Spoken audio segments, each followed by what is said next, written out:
বন্ধুরা, গল্প শুরু করার আগে একটি ছোট্ট অনুরোধ। আমার এই প্রচেষ্টা যদি আপনাদের মনে একটু হলেও ছোঁয়া দেয়, তাহলে একটি লাইক দেবেন, ভিডিওটি শেয়ার করবেন এবং চ্যানেলটি সাবস্ক্রাইব করে পাশে থাকবেন। আপনাদের ভালোবাসাই আমার সবচেয়ে বড় শক্তি। চলুন, এবার তাহলে শুরু করা যাক আমাদের আজকের গল্প। একদিন ব্রহ্মা, আল্লাহ আর গড একসাথে বসে মানুষের ভাগ্য ঠিক করতে গেলেন। আর তারপর যা হলো, সেটা শুনলে আপনি একেবারে অবাক হয়ে যাবেন। আর তা জানতে আপনাকে অবশ্যই শুনতে হবে রাজশেখর বসু ওরফে পরশুরামের লেখা সেই বিখ্যাত মজার গল্প তিন বিধাতা। সমস্ত উচ্চস্তরের আলাপ অর্থাৎ হাই লেভেল টক যখন ব্যর্থ হলো, তখন সকলেই বুঝলেন যে মানুষের কথাবার্তায় কিছু হবে না, ঐশ্বরিক লেভেলে উঠতে হবে। বিশ্বমানবের হিতার্থী সাধু মহাত্মারা একযোগে তপস্যা করতে লাগলেন।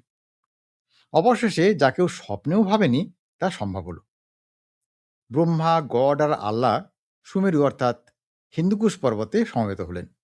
আরও বিস্তর দেবতা ও উপদেবতার এই ঐশ্বরিক সভার বিতর্কে যোগ দেবার ইচ্ছে ছিল, কিন্তু অনেক সন্ন্যাসীতে গাজন নষ্ট হতে পারে এই আশঙ্কায় উদ্যোক্তারা কেবল তিন বিধাতাকেই আহ্বান করেছিলেন। ব্রহ্মার সঙ্গে নারদ, গডের সঙ্গে সেন্ট পিটার এবং আল্লাহর সঙ্গে একজন পীরও অনুচর রূপে অবতীর্ণ হলেন। তাছাড়া অনেক অনাহত দেবদেবী, ঋষি, সেন্ট, যক্ষ, নাগ, ভূতপিশাচ, অ্যাঞ্জেল, ডেভিল প্রভৃতি মজা দেখবার জন্য অদৃশ্যভাবে আশেপাশে অবস্থান করলেন। ব্রহ্মার মূর্তি সকলেই জানেন, 4 হাত 4 মুখ, একবার মনে হয় দাড়ি গোঁফ আছে, আবার মনে হয় নেই। পরনে সাদা ধুতি চাদর, কাঁধে পৈতের গোছা আর মাথায় মুকুট। গড় নিরাকার, তাকে দেখবার জো নেই। তথাপি ভক্তগণের বিশেষ অনুরোধে বাক্যালাপের সুবিধার জন্য তিনি পুরাকালের জিহ্বার মূর্তিতে এলেন। মুখ ভরা কাঁচা পাকা দাড়ি গোঁফ, কাঁধ ভরা চুল, বড় বড় চোখ, কোঁচকানো ভ্রু, দুর্বাসার মতন রাগী চেহারা, পরনে একটি আলখাল্লা। 50-60 বছর আগে চীনে বাজারে ছবির দোকানে খ্রিস্টীয় সম্প্রদায় বিশেষের জন্য এরকমের ছবি বিক্রি হতো। এখনো হয় কিনা জানি না। আল্লাহ গডের চাইতেও নিরাকার। অনেক অনুরোধেও মূর্তি ধারণ করতে অথবা কোনো কথা বলতে তিনি মোটেই রাজি হলেন না। তখন পীর সাহেব বললেন, কোনো ভাবনা নেই, আল্লাহ তো সর্বত্রই আছেন, এখানেও আছেন, তার মতামত আমি ব্যক্ত করব। কিন্তু নারদ আর সেন্ট পিটার বললেন, তুমি যে নিজের কথায় বলবে না তার প্রমাণটা কি? তো পীর সাহেব উত্তর দিলেন, এই চাঁদ মার্কা ঝান্ডা খাড়া করে রাখছি, এর নিচে দাঁড়িয়ে পশ্চিম দিকে মুখ করে আমি কথা বলবো। আল্লাহ যদি নারাজ হন, তবে এই পবিত্র ঝান্ডা আমার মাথায় পড়বে। ব্রহ্মা ও গড এই প্রস্তাবে রাজি হলেন, কারণ আল্লাহর সেবককে খুশি রাখতে তারা সর্বদাই প্রস্তুত। নারদ, সেন্ট পিটার আর পীর সাহেবের বর্ণনা অনাবশ্যক। এদের চেহারা যাত্রার আসরে, প্রাচীন ইউরোপীয় চিত্রে এবং ইসলামী সভায় ও মিছিলে দেখতে পাওয়া যায়। ব্রহ্মা, গড ও আল্লাহ এদের মেজাজ কিন্তু একরকম নয়।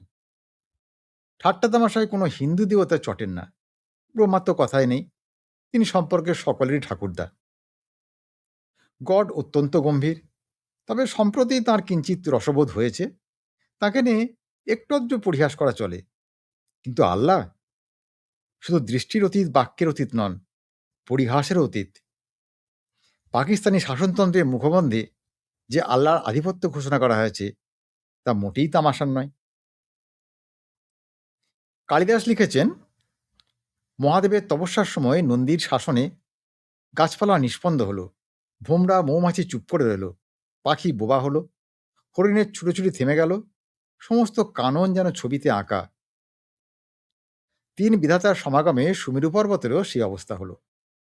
কিন্তু এরা ধ্যানস্থ না হয়ে তর্ক আরম্ভ করলেন দেখে স্থাবর জঙ্গম আশ্বাস পেয়ে ক্রমশ প্রকৃতিস্থ হলো।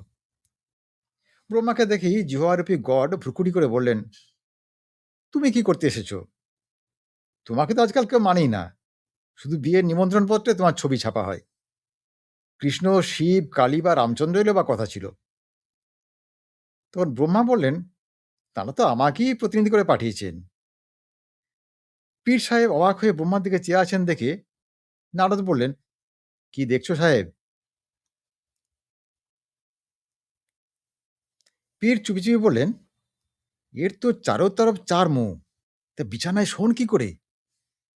তো নারদ বললেন, শোবার জো কি, ভর রাত ঠায় বসে থাকেন, ইনি ঘুমলে তো প্রলয় হবে। তো পীর বললেন, ইয়া গাজব। সেন্ট পিটার করজোরে বললেন, তাহলে এখন সবার কাজ শুরু করতে আজ্ঞা হোক। ব্রহ্মা বললেন, মাই হেভেনলি ব্রাদার্স, মেরে আসমানি বারাদরান, আমাদের প্রথম কর্তব্য হচ্ছে এই সভায় একজন সভাপতি স্থির করা। আমি বয়সে সবচেয়ে বড়, অতএব আমি সভাপতিত্ব করব। গড বললেন, না, তা হতেই পারে না। তুমি হচ্ছ ৩৩ কোটির একজন, আর আমি হচ্ছি একমাত্র অদ্বিতীয় ঈশ্বর। ঝান্ডার দিকে সম্ভ্রমে ২ হাত বাড়িয়ে পীর সাহেব বললেন, ইনিও, ইনিও।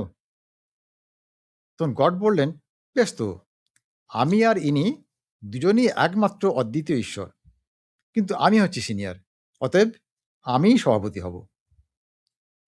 তখন ব্রহ্মা বললেন, দাদা, কতদিন এই বিশ্বব্রহ্মাণ্ড চালাচ্ছ? এই জগৎ সৃষ্টি করেছো কবে? গড বললেন, আমার পুত্র যিশু জন্মাবার প্রায় ৪,০০০ বৎসর আগে। ব্রহ্মা বললেন, তার আগে কি করা হতো? গড বললেন, ও, বাংলা বাইবেল পড়নি বুঝি? ঈশ্বরের আত্মা জলমধ্যে নীলীয়মান ছিল। তখন ব্রহ্মা বললেন, ও, অর্থাৎ ডুব মেরে ঘুমোচ্ছিলে। আমাদের নারায়ণ কিন্তু ডুবেন না, ভাসতে ভাসতে নিদ্রা যান। তা আল্লাহ তালা কি বলেন? তা পীর বললেন, কোরআন শরীফ পড়ে দেখবেন, তাতে সব কুছ লিখা আছে।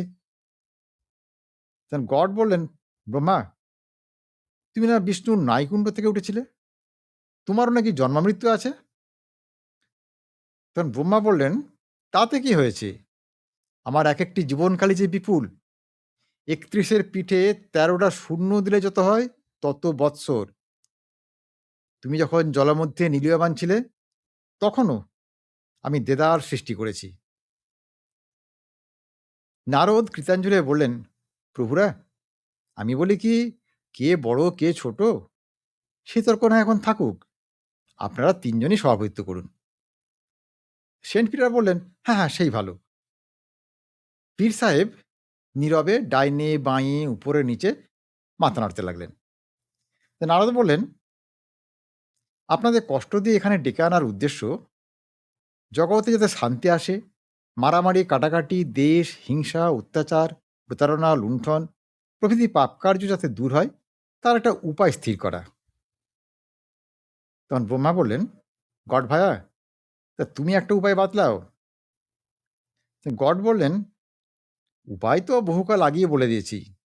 জগতের সমস্ত লোক যিশুর শরণাপন্ন হোক, তাঁর উপদেশ মেনে চলুক, দুদিনে শান্তি আসবে, পৃথিবীতে স্বর্গ রাজ্যের প্রতিষ্ঠা হবে।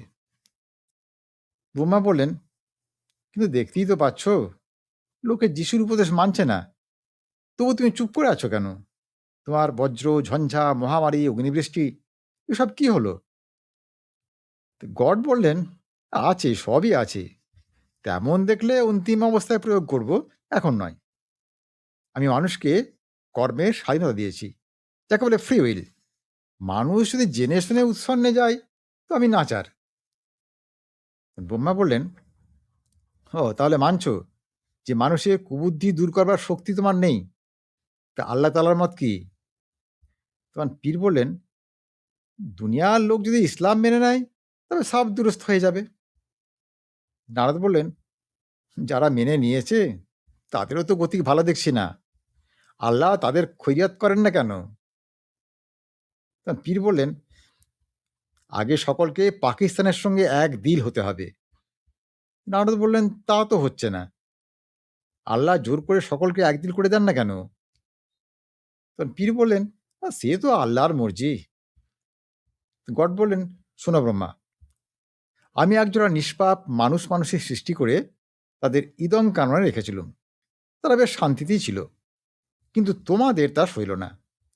তোমার এক বংশধর সেখানে গিয়ে কুমন্ত্রণা দিয়ে আদম আর হবাকে নষ্ট করলে। তখন ব্রহ্মা বললেন, সে তো শয়তান করেছিল, তোমার এক বিদ্রোহী অনুচর। গড বললেন, শয়তান অতি বজ্জাত, কিন্তু আদম হাওয়াকে সে নষ্ট করেনি, করেছিল বাসুকি, তোমার এক প্রপৌত্র। ব্রহ্মা বললেন, বাসুকি?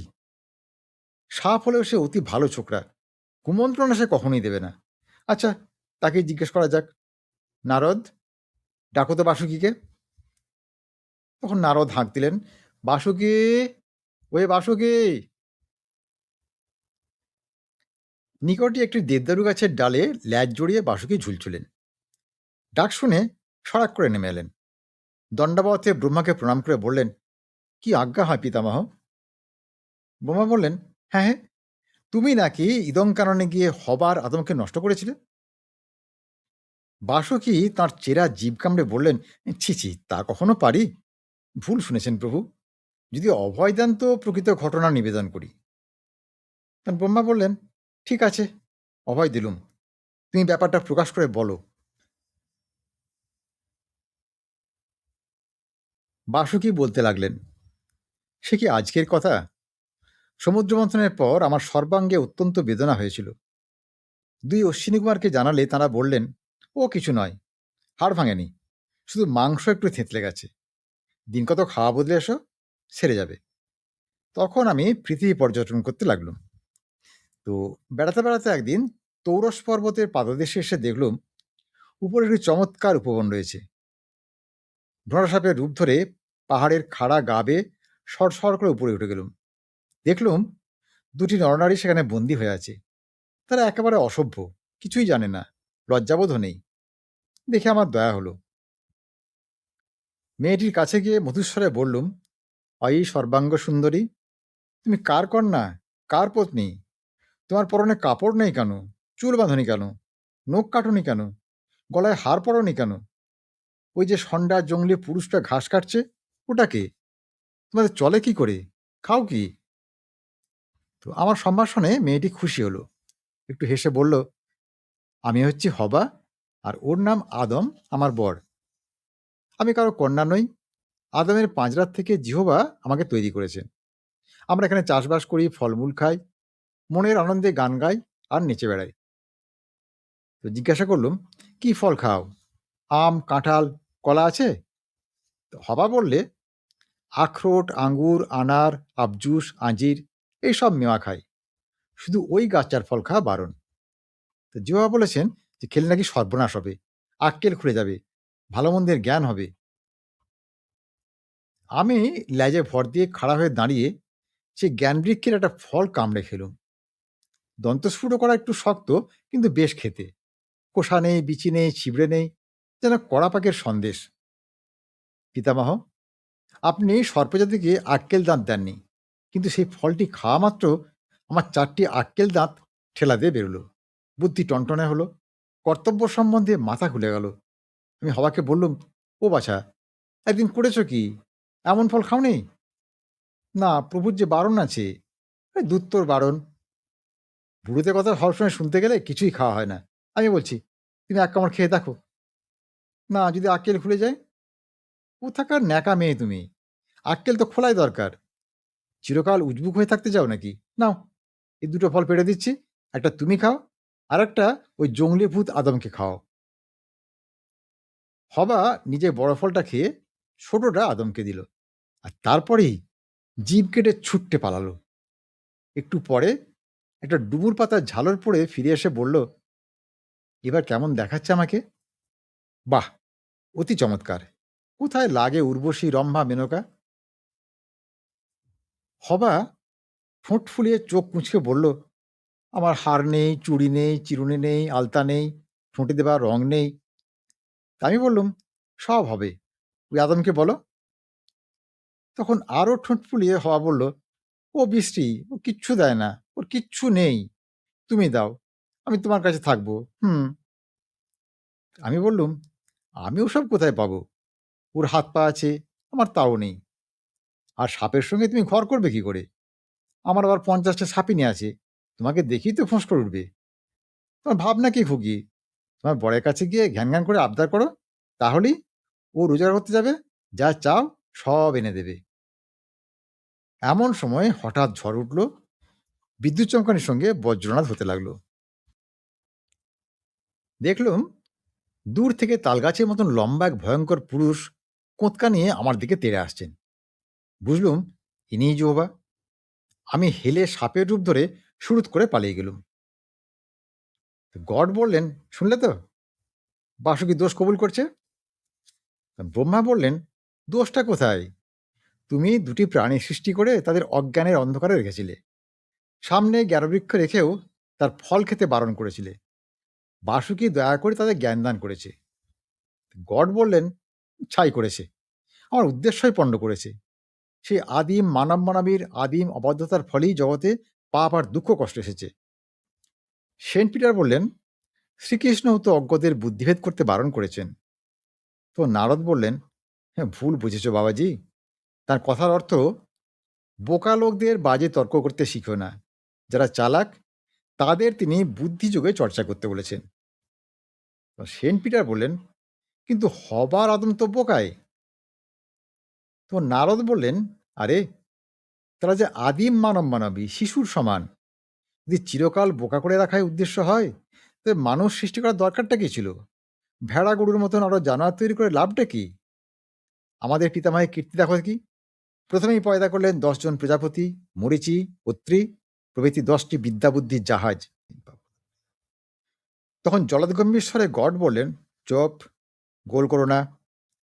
আমার আদেশ লঙ্ঘন করে হবার আদম যে আদিম পাপ করেছিল, তার ফলেই তাদের সন্ততি মানবজাতি আজ অধঃপাতে যাচ্ছে। এখন যদি সকলে যিশুর শরণ নেয় তো রক্ষা পাবে। তখন ব্রহ্মা বললেন, লোকে যখন যিশুর শরণ নিচ্ছে না, তখন ফ্রি উইল বাতিল করে সিরাস করে বুদ্ধি নাও না কেন? সেন্ট পিটার বললেন, ঈশ্বরের অভিপ্রায় বোঝা মানুষের অসাধ্য। তো নারদ বললেন, আমাদের পিতামহ ব্রহ্মা তো মানুষ নন, তাকে অভিপ্রায় জানালে ক্ষতি কি? প্রভু গড না হয় প্রভু ব্রহ্মার কানে কানেই বলুন। তা পীর বললেন, তা আল্লাহর যদি মর্জি হয় তবে এক লহমায় বিলকুল সাইস্তা করে দিতে পারেন। তো নারদ বললেন, তাহলে সাইস্তা করেন না কেন? পীর বললেন, যদি মর্জি না হয় তবে সাইস্তা করেন না। তো নারদ বললেন, হ্যাঁ বুঝেছি, সব প্রভুই লীলা খেলা খেলেন। গড বললেন, চুপ করো তোমরা। ব্রহ্মা, তুমি কেবল উড়ো তর্ক করছো, যেন আমি আসামি আর তুমি হাকিম। তোমার প্রজারাও তো কম বদমাস নয়, তো তাদের শাসন করো না কেন? তাদের কি ফ্রি উইল আছে নাকি? ব্রহ্মা বললেন, ফ্রি উইল থাকবে কেন? আমার প্রজারা অত্যন্ত বাধ্য, যেমন চালাচ্ছি তেমনি চলছে, আবার কর্মফল ভোগ করছে। গড বললেন, অর্থাৎ তুমি তাদের দিয়ে কুকর্ম করাচ্ছ। ব্রহ্মা বললেন, হ্যাঁ, সুকর্ম কুকর্ম সবই করাচ্ছি। গড বললেন, তোমার কোনো নীতিজ্ঞান নেই। আমি তোমার মতন পাপের প্রশ্রয় দিই না। একদল পাপীকে মারবার জন্য আরেকদল পাপী উৎপন্ন করেছি, পরস্পরকে ধ্বংস করবার জন্য দুদল কি বজ্র দিয়েছি। পীর বললেন, ইয়া গজব, ইয়া গজব, হারামজাদাকে দুশ্মন হারামজাদে। ব্রহ্মা বললেন, তুমি কি মনে করো যে এই মারামারির ফলে সুবুদ্ধি আসবে? গড বললেন, বেশ ভালো রকম ঘা খেলে ফ্রি উইলি পন্থা বাতলে দেবে, আর বিগতিক দেখলে সকলেই যিশুর শরণ নেবে। তখন পীর বললেন, নেহে জি, নেহে জি। গড বললেন, ব্রহ্মা, এইবার তোমার জেরা বন্ধ করো, তুমি নিজে কি করতে চাও তাই বলো। তখন ব্রহ্মা বললেন, কিছুই করতে চায় না, বিশ্বের বিধান তৈরি করে আমি খালাস। গড বললেন, কেন, তুমি কি দয়াময় নও? ব্রহ্মা বললেন, না, আমি নই, হরিকে লোকে দয়াময় বলে বটে। গড বললেন, ও, তাহলে তুমি সর্বশক্তিমান নও? তোমার সৃষ্টির একটা উদ্দেশ্য নেই?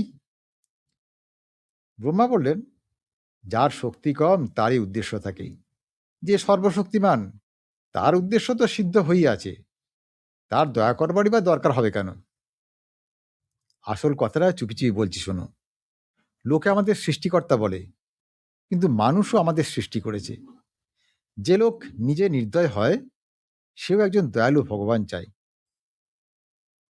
যে নিজের তুচ্ছ শক্তি কুকর্মে লাগায়, সেও একজন সর্বশক্তিমান ঈশ্বর চায়, যিনি তার সকল কামনা পূর্ণ করবেন। মানুষ নিজের স্বার্থসিদ্ধির আশায় আমাদের দয়ালু আর সর্বশক্তিমান বানাতে চাই। গড বললেন, ওসব নাস্তিকের বুলি ছেড়ে দাও।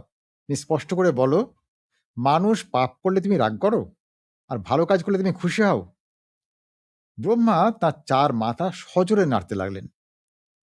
নারদ গুনগুন করে বললেন, না দত্তে কস্যচিৎ পাপং ন চৈব সুকৃতং বিভু। প্রভু কারো পাপ পুণ্য গ্রাহ্য করেন না। তখন গড বললেন, ব্রহ্মা, তুমি অতি কুচক্রী। মানুষ উৎসন্নে যেতে বসেছে, তবু তুমি নিশ্চিন্ত থাকবে, কিছুই করবে না?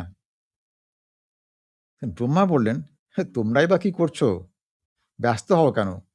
অনন্তকাল তো সামনে পড়ে আছে। মানুষ নানা রকম সুকর্ম কুকর্ম করে ফলাফল পরীক্ষা করছে। কিসে তার সবচেয়ে বেশি লাভ হয় তা খুঁজছে। যখন সে পরম স্বার্থসিদ্ধির উপায় আবিষ্কার করতে পারবে, তখন মানব সমাজে শান্তি আসবে। আর যতদিন না তা পারবে, ততদিন মারামারি কাটাকাটি চলবেই।" তখন গড বললেন, তবে তুমিও কি ফ্রি উইল মানো? ব্রহ্মা বললেন, হ্যাঁ, খেপেছ?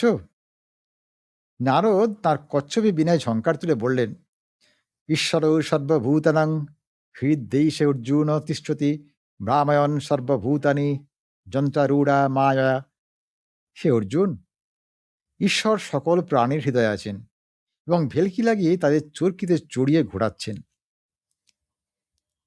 সেন্ট পিটার বললেন, আমাদের প্রভু প্রেমময়, পরম কারুণিক, সর্বশক্তিমান। নারদ বললেন, কিন্তু শয়তানকে তো জব্দ করতে পারেন না। পীর বললেন, আল্লাহ মেহেরবান, তার মতলব খুঁজতে গেলে গুনাহ হয়। আল্লাহর রিয়াস্তে কুছ ভি বুড়া কাম হয় না। ব্রহ্মা বললেন, শোনো ভাই গড, মানুষ নিচে যখন প্রেমাময় আর কারণিক হবে, তখন আমরাও তাই হব। তার আগে কিচ্ছু করবার নেই। সেন্ট পিটার বললেন, বলেন কি? যদি আপনারাই হাল ছেড়ে দেন, তবে লোকে যে ঈশ্বরের প্রতি বিশ্বাস হারাবে। তিনজনে যখন এখানে এসেছেন, তখন কৃপা করে একটা ব্যবস্থা করুন যাতে মানুষের মানুষের মিল হয়। তখন পীর বললেন, কবি নেই হয়ে সকতা। আল্লাহর প্রজা হচ্ছে মিঠা শরবত, গডের প্রজা তেজি শরাব। এদের মিল হতে পারে। শরবত আর শরাব বেমালুম মিশে যায়। কিন্তু হজরত ব্রহ্মার প্রজা হচ্ছে বদবুদার অলকাতরা। সহসা আকাশ অন্ধকার হলো। একটা ঝটপট শব্দ শোনা গেল। কেউ যেন প্রকাণ্ড ডানা নাড়ছে। ব্রহ্মা বললেন, বিষ্ণু আসছেন নাকি? গরুর পাখার শব্দ শুনছি। নারদ বললেন, না, গরুর নয়, দেখছেন না, বাদুরের মতন ডানা, কালো রং, মাথায় শিং, পায়ে খুর, ল্যাজও রয়েছে। শ্রী শয়তান আসছেন। সেন্ট পিটার চিৎকার করে বললেন, অ্যাভন্ট, দূর হ। পীর সাহেব হাত নেড়ে বললেন, গুমস, তফাৎ যাও। গড তার আলখাল্লার পকেটে হাত দিয়ে বজ্র খুঁজতে লাগলেন। ব্রহ্মা বললেন, আহা, আসতেই দাও না, আমরা তো আর কচি খোকা নই যে জুজু দেখলে ভয় পাবো। শয়তান অবতীর্ণ হয়ে মিলিটারি কায়দায় অভিবাদন করে বললেন, প্রভুগণ, যদি অনুমতি দেন তো কিঞ্চিত নিবেদন করি। গড তো মুখ গোঁজ করে রইলেন। সেন্ট পিটার আর পীর সাহেব চোখ বুজে কানে আঙুল দিলেন। ব্রহ্মা সহসা বললেন, কি বলতে চাও বৎস? শয়তান বলেন, পিতামহ, আপনারা 3 বিধাতা এখানে এসেছেন, এমন সুযোগ আর মিলবে না। সেজন্য আপনাদের সঙ্গে একটা চুক্তি করতে এসেছি। জগতের সমস্ত ধনী মানি মাতব্বর লোকেরা আমাকে তাদের দূত করে পাঠিয়েছেন। তারা চান কর্মের স্বাধীনতা, কিন্তু তার ফলে ইহলোকে বা পরলোকে তাদের কোনো অনিষ্ট যেন না হয়। এর জন্য তারা আপনাদের খুশি করতে প্রস্তুত হয়েছেন। ব্রহ্মা বললেন, ও, অর্থাৎ তারা বেপরোয়া দুষ্কর্ম করতে চান। তা মূল্য কি দেবেন? চারকলা নৈবেদ্য, নাকি হোমাগ্নিতে শেষ 10 ভেজিটেবল ঘি ঢালবেন?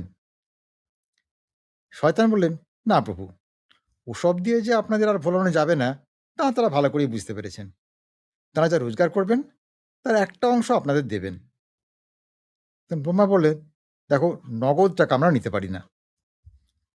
শয়তান বললেন, না না, নগদ টাকা নয়, আপনাদের খুশি করার জন্য তারা প্রচুর খরচ করবেন। মন্দির, গির্জা, মসজিদ, মঠ, আতুরাশ্রম বানাবেন, হাসপাতাল, রেডক্রস, স্কুল, কলেজ, টোল, মাদ্রাসায় এবং মহাপুরুষদের স্মৃতি রক্ষার জন্য মোটা টাকা দেবেন। বুভুক্ষকে খিচুড়ি খাওয়াবেন, সিদ্ধার্থকে কম্বল দেবেন। আপনার মানসপুত্রদের বংশধর কে কে আছেন বলুন? তাদের বড় বড় চাকরি আর মোটর কার দেওয়া হবে। তো এইসবের পরিবর্তে আপনারা আমার মক্কেলগণকে নিরাপদে রাখবেন। তখন ব্রহ্মা বললেন, আচ্ছা কত খরচ করবেন? শয়তান বললেন, ধরুন তাদের উপার্জনের শতকরা 1 ভাগ। তো ব্রহ্মা বললেন, না তাতে হবে না বাপু। শয়তান বললেন, আচ্ছা 2%। ব্রহ্মা বললেন, আমাকে কি দালাল ঠাউরেছ নাকি? শয়তান বললেন, আচ্ছা 5%, 10, 15, 20, আচ্ছা না হয় শতকরা 25 ভাগ আপনাদের প্রিত্যর্থে খয়রাত করা হবে। তাতেও রাজি নন? উফ, আপনার খাঁই দেখছি দেশভাগদের চাইতেও বেশি। বছর জেল খেটেছেন প্রভু? আচ্ছা আপনি বলুন তো, আপনি কত হলে খুশি হবেন? তখন ব্রহ্মা বললেন, শতকরা পুরোপুরি 100ই চাই। তো নারদ বললেন, ওহে শয়তান, প্রভু বলছেন কর্মের সমস্ত ফল সমর্পণ করতে হবে, তবেই নিষ্কৃতি মিলবে। তখন শয়তান বলল, তাহলে তো রোজগার করাই বৃথা। যদি সবই ছেড়ে দিতে হয়, তবে চুরি, ডাকাতি, লুটপাট, মারামারি এসব করে লাভটা কি? তখন ব্রহ্মা বললেন, হ্যাঁ, এই কথাটাই তোমার মক্কেলদের বুঝিয়ে দিও। কিছু হাতে রেখে চুক্তি করা যায় না। আচ্ছা, এ ব্যাপারে গড আর আল্লাহ তাআলা কি বলেন? কই, এরা সব গেলেন কোথায়? তখন নারদ বললেন, প্রভু সবাই অন্তর্হিত হয়েছেন। তখন শয়তান বলল, তবে আমিও যাই পিতামহ। আপনি তো নিরাশ করলেন দেখছি। ব্রহ্মা বললেন, একটু থামো, শুধু হাতে ফিরে যেতে নেই। একটা বর দিচ্ছি। বৎস শয়তান, পুরোহিত, পাদ্রী, মোল্লা, পুলিশ, সৈন্য বা মিলিত জাতিসংসদ কেউ তোমাকে বাধা দেবে না। তোমার মক্কেলদের তুমি নির্বিঘ্নে নরকস্থ করতে পারবে। তারপর আমি আবার মানুষ সৃষ্টি করব। নারদ, চলো এখন যাই, আমার হাঁসটাকে ডেকে আনো।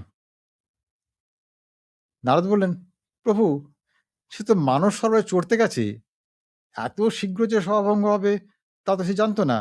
চলুন, আপনি আমার ঢেকে দিয়ে চলুন। আজকের গল্প তাহলে এখানেই শেষ। কেমন লাগলো জানাতে ভুলবেন না।